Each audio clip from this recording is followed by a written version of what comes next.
Vijayawada MP Kesineni Sivanath alias చిన్ని, మాజీ MP ఆయన సోదరుడు కేశినేని శ్రీనివాస్ అలియాస్ నాని మధ్య వార్ మరింత ముదిరింది.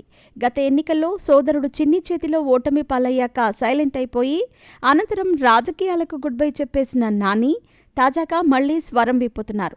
తొలుత విశాఖలో ఉర్సా క్లస్టర్స్ వ్యవహారంలో చిన్ని పాత్రపై ఆరోపణలు గుప్పించిన కేశినేని నాని ఇప్పుడు విజయవాడలో చిన్ని అరాచకాల్ని ప్రశ్నిస్తూ ఫేస్బుక్ పోస్ట్ పెట్టారు. దీనిపై ఇవాళ చిన్ని ఎక్కడా నాని పేరెత్తకుండానే ఘాటుగా బదులిచ్చారు. తాజాగా ఫేస్బుక్లో కేశినేని నాని ఓ పోస్ట్ పెట్టారు. ఇందులో విజయవాడ ఎన్టీఆర్ భవన్, ఇది విజయవాడ ప్రజలు చరిత్రలో లేని విధంగా భారీ మెజారిటీతో తనను గెలిపించుకున్నారు అని గర్వంగా చెప్పుకునే ప్రజాప్రతినిధి గారి కార్యాలయం పేరు.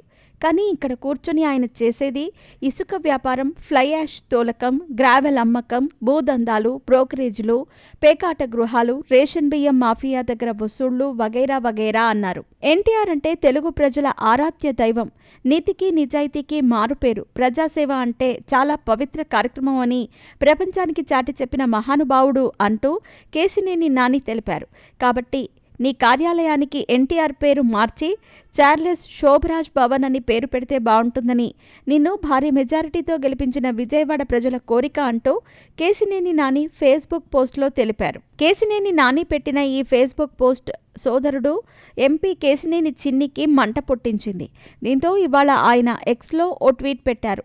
ఇందులో ఎన్టీఆర్ జిల్లా ప్రజలకు ముఖ్య గమనిక, సోషల్ మీడియా రోడ్ల మీద మతిభ్రమించి తిరుగుతున్న సైకో, చిప్పు దొబ్బి సోషల్ వాల్స్ పై కసి, పగ, ద్వేషంతో రగిలిపోతూ విజయవాడ అభివృద్ధిపై విషం చిమ్ముతున్న సైకో, స్పందించాల్సిన అవసరం లేదు, అప్రమత్తంగా ఉండండి అంటూ రెచ్చిపోయారు. ఇందులో ఎక్కడా నాని పేరు లేకపోయినా ఈ ట్వీట్ నాని గురించే అని ఆయన అభిమానులు అర్థం చేసుకుని దీనికి రిప్లై ఇస్తున్నారు.